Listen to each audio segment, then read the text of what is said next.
नमस्कार, आपण पाहतो आहात युग बदल न्यूज मराठी।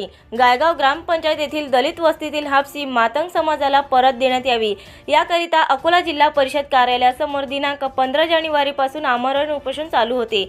या सुरू असलेल्या आमरण उपोषणाला गायगाव येथील ग्रामसेवकांची लेखी आश्वासन देऊन उपोषण सोडवण्यात आले।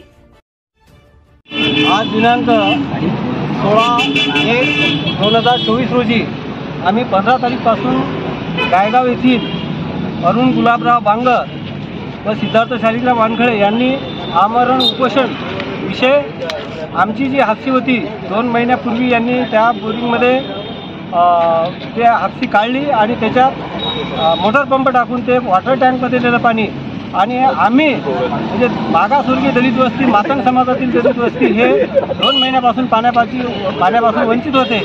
म्हणून आज दिनांक आजच्या दुसऱ्या दिवशी आमचं उपोषण माननीय वंचित बहुजन आघाडीचे जिल्ह्याचे अध्यक्ष, माननीय उपाध्यक्ष, माननीय ठाकरे साहेब आणि त्याचप्रमाणे जिल्हा प्रमुख माननीय देणवे साहेब, त्याचप्रमाणे वंचितचे महासचिव माननीय इंगळेजी हे या ठिकाणी आले आणि पर्याप्त साहेब आणि ग्रामपंचायत सचिव श्री थोरात यांच्या मध्यस्थीने या सर्वांनी मध्यस्थी केली आणि या उपोषण असं सोडवण्यात आलं की त्या ठिकाणी उद्यापासून 12 बोरचं काम सुरू होईल। 8 दिवसात संपूर्ण बोर तयार करण्यात येईल म्हणून त्यांनी आम्हाला रिक्वेस्ट केली।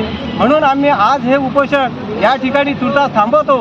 परंतु जर यांनी 8 दिवसात जर नाही झालं तर पुन्हा आम्ही अशा पद्धतीची तक्रार करीन आणि याच्यापेक्षा तीव्र आंदोलन करीन अशी मी सर्वांसमोर ग्वाही देतो। एवढंच बोलतो, थांबतो। जय भीम। नवीन अपडेट मिळविण्यासाठी चॅनलला लाईक आणि सबस्क्राईब नक्कीच करा।